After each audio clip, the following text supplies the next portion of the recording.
Comcast is required to provide time on this channel and make it available pursuant to franchise agreements with the communities we serve. Comcast is not affiliated with the following program or the producers of public access programming and is not responsible for the content. The following program does not reflect the opinions of Comcast or its affiliates.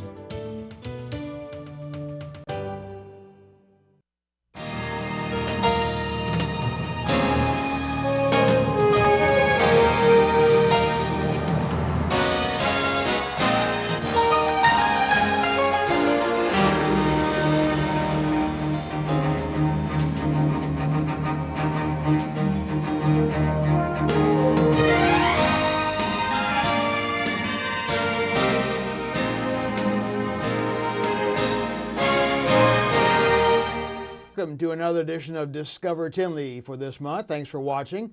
My name is Ron Centanni.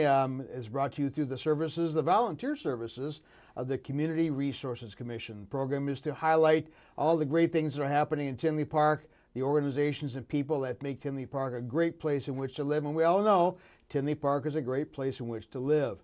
A lot of things happening over the winter time, not as much obviously summertime. Hoping you're all enjoying the winter. I know I'm not. But hopefully we get into winter, springtime coming up pretty soon. The weather will break real well, and we'll get into springtime in Tinley Park. Watch the Channel 4 on cable television, on Comcast Channel 4 for what's going on in Tinley Park. And also our program is broadcast on Channel 4 also a couple times during the week. So watch us in a couple different locations. Tonight's show is very interesting. We're going to show a little music and a little culture in Tinley Park. Tinley Park is noted for some really cultural activities and some things going on in the area. And our first guest is a violinist who comes to us, and I first saw him when he performed with the Illinois Philharmonic Orchestra, which performs pretty regularly down over Lincoln Way North High School. If you see some ads in the paper, if you ever see any programs on that, come on over and take a listen. They are a tremendous orchestra, and we're very fortunate to have them in the South Suburban area. So our first guest is Carl Johnsten. Carl, welcome to Discover Tinley. Thank you. A professional violinist, huh? That's correct. That's beautiful. I love violin. My dad played the violin when he was a young kid, so I've always had kind of an affinity for violin music. Where did you grow up? I grew up in Hammond, Indiana. Oh, so you're nearby. Yes. Okay. And how long have you lived in Tinley Park now? 9 years. 9 years. Why did you move to Tinley? Quite interesting. Actually, I was hired by the Music Connection in Orland, and then I began teaching privately out here, and then also at Sandbrook High School privately. And I loved Tinley. I loved the location, the access to the expressway, which was great, Yeah. and also the downtown, which I thought was very quaint. Wow. And I loved my townhouse, and Tinley's been great for 9 years. Beautiful. Well, hope it keeps getting great for a Thank few you. more years Thank than you. that. Thank you. How did you get interested in the violin, and how did you get started in all this? Several things. Actually, I saw a movie that featured Yvonne DiCarlo, Lily Munster, playing Scheherazade, and I loved the music from Scheherazade. And then around the same time, one of my friends was a violinist, and I asked her, could you give me a lesson? I'm curious if I like this. And so she gave me a lesson, and I asked my parents, can I have a violin for Christmas? And they were very reluctant. They thought it would last like 2 months. And it lasted a lot longer than 2 months. So I got the violin for Christmas, and here I am playing the violin for a living. Now, how long have you been playing? 47 years. No. Yes. Oh, my goodness. Many years. Many years. Wow. I guess you're a professional. Yes, thank you. Very good. Now, what's your background, educational background? Where did you learn all this? I went to Roosevelt University in Chicago Musical College, and I got my bachelor's and master's degree there in violin performance. Wow, that was kind of interesting then. Okay, and then you've been playing ever since? Ever professionally, since. That's about it. Yes. I looked at your bio, and the same before the show.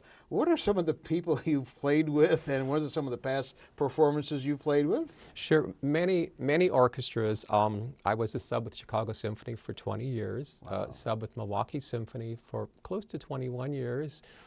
Chicago Sinfonietta, I've been playing for 23 years. Chicago Chamber, 33. Plus Nashville Chamber, which I was there for 12 years. Now, where's that at? Nashville, Tennessee. Oh, my. Yes, which was a wonderful orchestra. Okay. And then, of course, many artists, Amy Grant and Vince Gill come to mind because I did 2 tours 2 years in a row. For 1 month, they were wonderful people, and many other, Red Skelton, Yeah, I'm going to mention Olivia you probably can't think Newton-John. of them all. Right, Like yes. Frank Sinatra, John Denver, Rod Stewart. We haven't had anybody in Tinley Park that played with these kinds of people before, so that's kind of interesting. How was it playing for those kind of people? Absolutely wonderful. Yeah. It was wonderful. A lot of energy.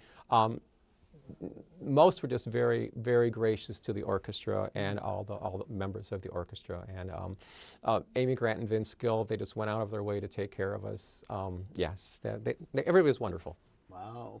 Now, what's your current position? What are you currently doing in your performances? My current work is working with Illinois Philharmonic, Okay. and which I've been a member since 1979. Oh, was there? Yes, Oh, my. yes, right. That long? Yes. Oh, wow. And then Okay. Chicago Sinfonietta, Okay. and occasional sub with Milwaukee Symphony or some other orchestras. I'm also a sub with Lake Forest Symphony, and then teaching. I teach at home, and I teach at the Music Connection in Orland Park. Wow. That keeps you pretty It keeps me very busy. Yes. Wow, and you enjoy teaching, I love obviously. teaching. Yes. What kind of students do you have in the age range of students? I have a vast range. My youngest is 2.5. I can't believe that. 2.5 years old. Two and a the half. violin's bigger than the kid almost. Almost, yes. 2.5.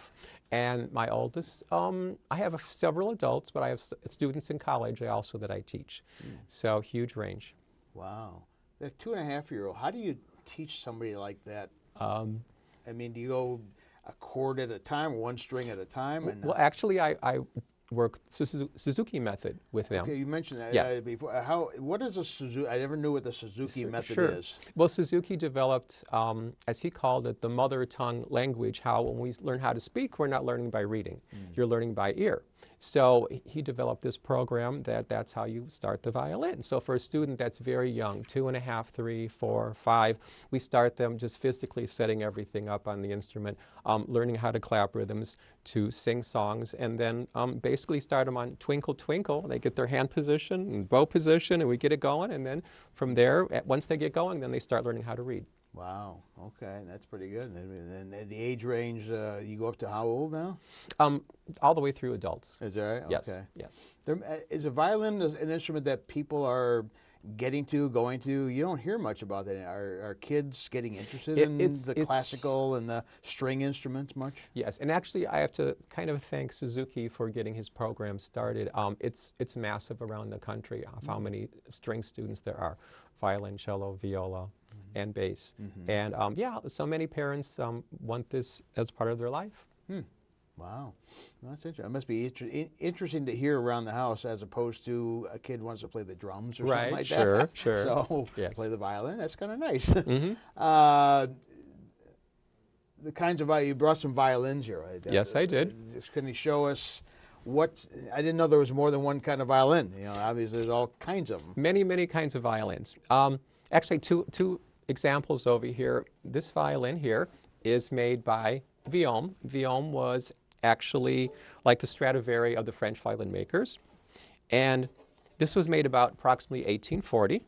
And I brought also another one of instruments made by Viohm shop, which I thought was a very nice conversation piece for today, which the back is inlaid with a scene of Paris from the early 16th century. It's all inlay work there. That's handmade. Yes, and also the scroll is ahead.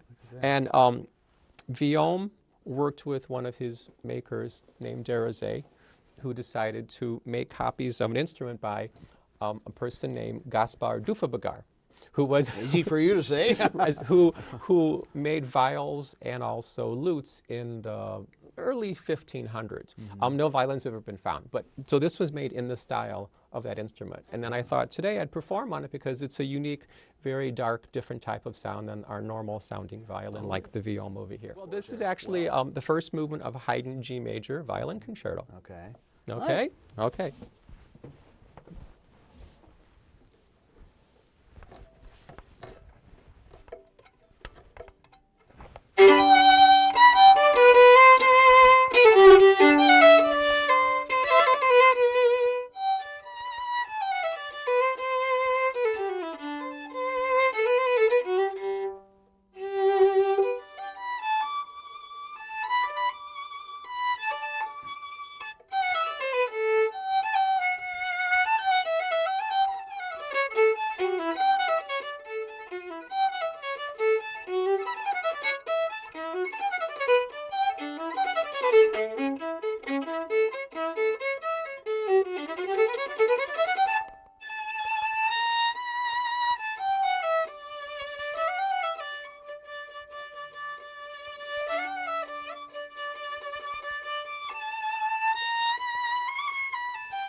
Bravo, bravo. Thank you. Wow.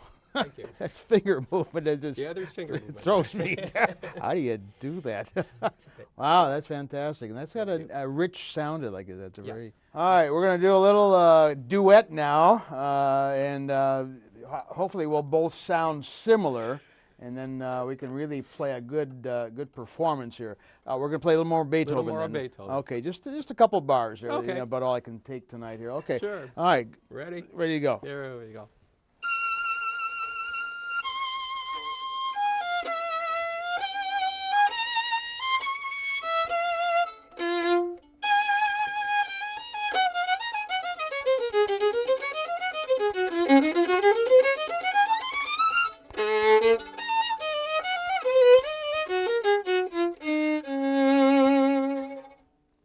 Beautiful. I think we sounded very Thank you. much. Very much I the can't same. believe how much I've improved since I've sit here listening to you. So that's tremendous. Thank you very much. You're welcome. Oh. Thank you.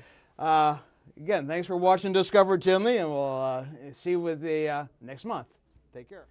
Well, keeping with our musical talent, this show is going to be really great, featuring musical performances by some of our outstanding area musicians. And our next guest has been in the music business over 50 years, if you can believe that. And he comes from a very long line of musical family, musical traditions, and performing in Tinley Park and also across the nation. He's been worldwide famous. Worldwide? That's pretty good. And he's been very popular in Tinley Park. Bruce Korosa. Bruce. How you doing, Ron? Welcome to Discover Tinley. Pleasure. Yeah. Finally, I tell you what, it's been many, many years. I've been watching your program. Okay. You do an outstanding job. Wow. And our hats off to all the folks here for Discover Tinley. Well, appreciate it. Appreciate it very much. good. Thank you very much. We'd like to get out and talk about the people in Tinley Park here, so I'm glad we got a few viewers. Well, it's very informative, and people want to know what's happening around the surrounding communities. That's right. So- Well, Bruce Korosa is a name in Tinley Park for many, many years, if people don't know. Tell me your background. You come from a long line of musicians in your musical family, right? Yeah, well, my dad was titled the America's Prince of Polkas, Eddie Korosa Sr., and played all around the country, and I guess I started doing that when I was 4 years old, so this is lucky that I'm in my 51st year that I'm doing this. How do you do it? Well, I enjoy it. You know, Okay. when you could go to a performance, whether it be a dance or a festival, or now more than ever, the nursing homes, retirement centers, rehabilitation centers and that, and if you could see a smile on someone's face, or you could see an elderly person, I mean, which we are getting old now, okay? Don't say that. Don't say that. Okay. But if you look at some of the folks that are 80, 90. Okay, I had a lady last week, 96 years old, at a nursing home, and she's heard a tune that she must have danced with her husband, and her fingers were tapping on the table, and you see her toes moving a little bit, shaking. And after a while, one of the nurses came up and said, "Boy, you really did something there," because that was the first time I seen her smile in months. So when you ask me why do I do it, Okay. there's the reason. There's a reason. That's You worth gotta forget your troubles and get on the bandstand and make everybody happy and smile. Wow. Well, tell us about those early years with Eddie Korosa. He had a TV and a radio show. My dad was and on you the- were you part of that, weren't you? Yeah, and well, I would say he was in the 50s, mid 50s, all the way through on WGN. Okay. I can remember going when I was like 7, 8 years old, playing drums with my dad's band on the Polka party on a Saturday night. I mean, to pull up downtown on Michigan Avenue and unload all the instruments, you thought you were really big time. Well, you were. And I can remember on Fridays, like in grammar school, you know, the nuns would say, "Well, where are you playing?" And I would write on the blackboard, you know, and I would say, "Well, don't forget, watch Polka Party tomorrow. I'll be on there." And so it was pretty enlightening in those days. I bet. And I just started carrying it on more and more, and enjoyed it all these years. Wow. And you played with the king of polkas. Frank Yankovic was America's Polka King. Yeah. And my dad, again, was America's Prince of Polkas. And to grow up in that environment, you know, was really something. And to play in the bandstand when America's Polka King would come in town and play with him at different performances, or my dad's night spot, which was the old Baby Doll Polka Club on Western. A lot of folks probably would remember that. It was really a treat. I mean, to have Frank say, "Okay, get out there." In those days, I'd be playing drums a lot with him. And still had my band going a little bit. But then when I became about, well, 1963 is when I started professionally. I guess you call it professionally is when you're on your own with your first job. Anybody could say they started when they were 3 and 4 years old like I did, but that wasn't a performance that you were playing for. Now, when you played professionally, where did you play? Clubs or? We used to do, I would say 75 weddings a year. Oh my. And then all your night spots. In those days, there were all around the Chicagoland area. There were many night spots offering our type of music. When I say our type of music, it's polka music. But you don't just play polkas, you play all the old-time waltzes, dance music, jitterbugs, stuff like that. Today's music, not too much. I don't get into today's music too much. And it's a shame. I think kids nowadays should hear your kind of music, because that was really dance music. And that you really got into very well. I don't know about nowadays, but that was good old-fashioned dance music. I'll tell you what, various venues that we do play it still. Like, I'll give you one for example, Milwaukee, Wisconsin. They have a lot of these breweries where the average age would be 21 to 35.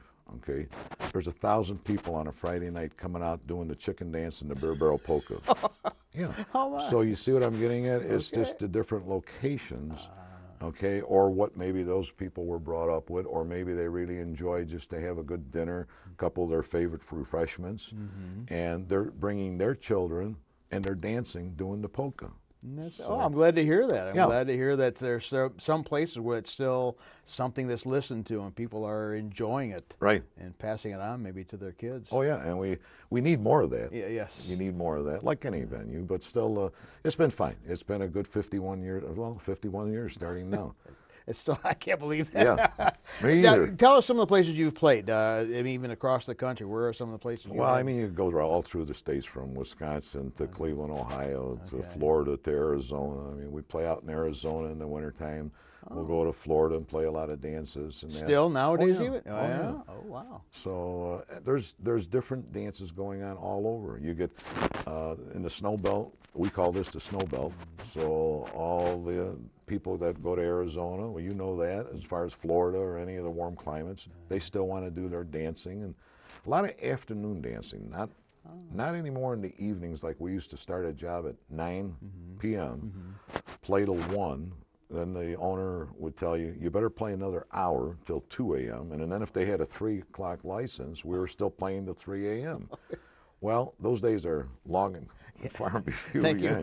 Yes. So now we're doing a lot of the afternoon engagements where we'll get out and play like from 12 to 3 at various restaurants. And I started the back in time dances.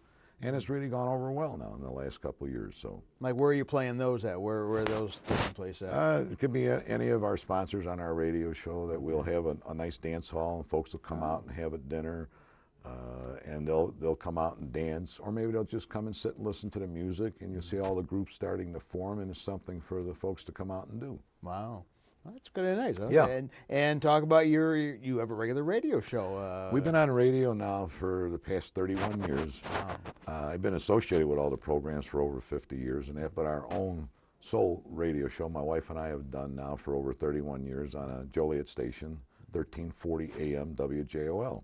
We're on every Sunday morning from 9 a.m. till 10. It's called Polka's on Tour. And it's the traditional old-time radio show where the folks are listening in. Happy birthday to Sophie, happy birthday to Bob, happy anniversary to this couple, the grandchildren's birthday, the great-grandchildren's birthday, or get well wishes. And then they listen to their music, and they have a good time for an hour. Yeah, and I've listened to your show, and it brings back the old-fashioned radio shows where the local announcer, the local guest host would talk about what's going on in the area, who's doing what, and like you said, the birthday. It's a very homey type of show. I would recommend people. It's a very uplifting show too. I mean, it gets you going in the morning. It's a well, very we like it uplifting because my wife does all the spots on her for our commercials and what have you. And then a lot of times they call us the Bickersons because we're bickering back and forth about something. And I think it's really neat because we get all the emails and letters and phone calls and say, you know, Bruce, don't pick on Kathy anymore. And I said, okay, I won't. But it's really nice because now you know your folks are listening out there. That's good. Good. Yeah. Talk about your Tinley Park beginnings. Though, what did you moved to Tinley Park when? 1972, I built the first house out in Tinley, and got involved with a lot of the senior organizations in those days. Used to play all their dances, maybe 6 or 8 dances a year. And then it stemmed to the Park District days, and which I'm still doing as of today. Every 4th of July, our Tinley Park District hires us to play, and the folks come out, and I mean, it's been a long run. I know it has been. I remember going out a lot of times and seeing those shows that you'd done. Right. When I was on the park board back from the early 80s, Oh, and sure. you were going strong even back then. So. And that's when we were the only band. Yeah, you're right, exactly. You know, And the folks would come out, and there'd be, you know, Yeah. a couple thousand people dancing the polka or I doing know an it. old jitterbug or doing something. And it's growing so large right now where they have all the big entertainment. And I'm so proud to still be involved with them. Well, that's good. Yeah, if you want to see Bruce again, look 4th of July, come 4th over of to July. McCarthy Park. And Right. We're Bruce there will be from there. inside the rec center there. Beautiful. I always use it Yeah. on my radio show. 72 degrees all the time. Okay. Inside, rain or shine, we're always there. Wow. Yeah. And also, you did some other things in Tinley Park besides just playing music. We talked about the other day, your activity at Oktoberfest. I didn't realize. Talk about your Well, role in getting Oktoberfest started. Real here. short, this dates back to 1979, Ron, when Jack Dunn was the mayor out in Tinley. And my Uncle Harry Smith from Smith Brothers Landscape out here, we got together, the 3 of us, and old Uncle Harry wanted to do something to bring to Tinley Park. And that was the days before any Oktoberfest or any festival around the suburbs were really like they are today.